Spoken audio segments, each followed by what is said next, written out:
শিক্ষার্থী বন্ধুরা, আজকে আমি একটি প্যারাগ্রাফ নিয়ে আলোচনা করব। প্যারাগ্রাফটি হচ্ছে ট্রাফিক জ্যাম। কথা না বাড়িয়ে চলো শুরু করি আমাদের আজকের প্যারাগ্রাফটি।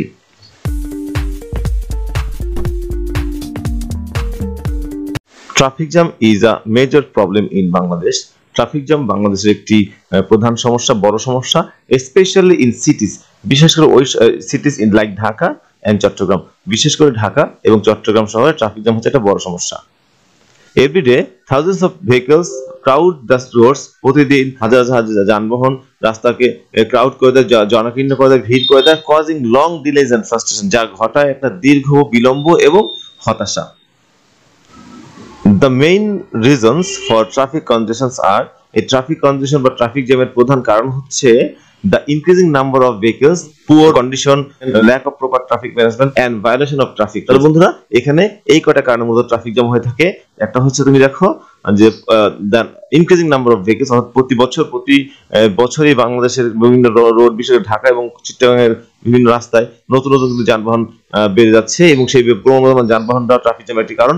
একই সাথে poor road condition, lack of proper traffic management, সঠিক যানবাহন ব্যবস্থাপনার অভাব, and violation of traffic rules, এবং ট্রাফিক রুলসের ভায়োলেন্স, অর্থাৎ ট্রাফিক রুলের লঙ্ঘন, ট্রাফিক আইনের লঙ্ঘন ইত্যাদি কারণে কিন্তু মূলত ট্রাফিক জ্যামগুলো হয়ে থাকে।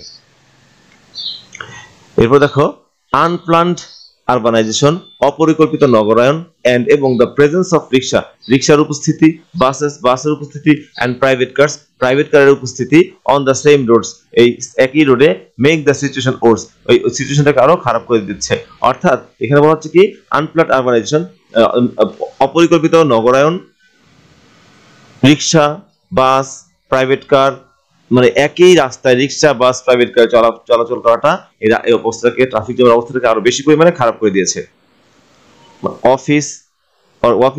অফিসের কর্মচারীরা, স্টুডেন্টস, শিক্ষার্থীরা, এন্ড ইমার্জেন্সি ভেহিকলস, এবং জরুরি যে যানবাহন সেগুলো অফেন গেট স্টাক, প্রায় এগুলো আটকে যায়, গেট স্টাক ফর আওয়ার্স, মানে ঘন্টার পর ঘন্টা, অর্থাৎ এগুলো প্রায় ঘন্টার পর ঘন্টা আটকে থাকে।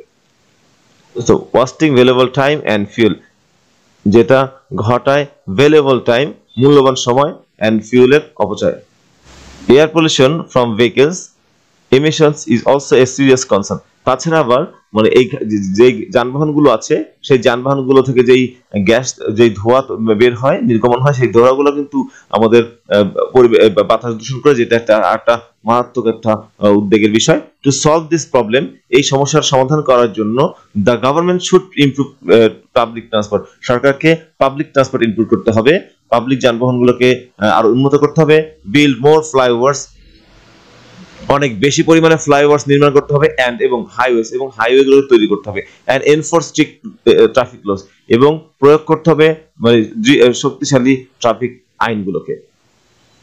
Encouraging people to use buses, এই লোকজনকে এনকারেজ করা, অনুপ্রাণিত করা, টু ইউজ বাসেস, বাস ব্যবহার করার ক্ষেত্রে, এন্ড ট্রেন ব্যবহার করার ক্ষেত্রে, ইনস্টিড অফ প্রাইভেট কারের পরিবর্তে, ক্যান অলসো হেল্প। অর্থাৎ এই সমস্যার সমাধান করার ক্ষেত্রে জনগণকে যদি আমরা বাস এবং ট্রেন ব্যবহার করতে পারি, প্রাইভেট কার ব্যবহার করা হচ্ছে, তাহলে কিন্তু এই প্রবলেমটা অনেকাংশেই সমাধান পাওয়া সম্ভব। মোরওভার, তারপর আবার ডিজিটাল ট্রাফিক ম্যানেজমেন্ট সিস্টেম, অর্থাৎ ডিজিটাল ট্রাফিক ম্যানেজমেন্ট সিস্টেম, আধুনিক traffic management system, and better road planning আর নেসেসারি, এবং উন্নত অপেক্ষাকৃত ভালো রোড প্ল্যানিং, সড়ক পরিকল্পনা হচ্ছে গুরুত্বপূর্ণ টু রিডিউস কনজেশন, এই কনজেশন বা জ্যামগুলোকে কমানোর জন্য।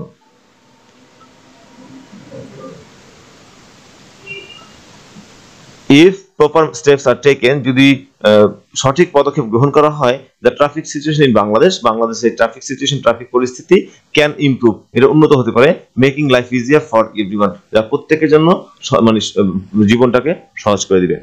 তো বন্ধুরা, এই ছিল আমাদের গুরুত্বপূর্ণ একটি প্যারাগ্রাফ, ট্রাফিক জ্যাম। এটা কিন্তু স্কুল, কলেজ সকল লেভেলের জন্য ইম্পর্টেন্ট। আশা করি এই প্যারাগ্রাফটা তোমরা ভালো করে প্রিপারেশন নিবে। আর এখানে আমি প্যারাগ্রাফটা সহজ করে লিখেছি যাতে তুমি এখানে পরিপূর্ণ নাম্বার পাও। পরবর্তী ক্লাস দেখার আমন্ত্রণ জানিয়ে আজকের মতো এখানে শেষ করলাম। খোদা হাফেজ।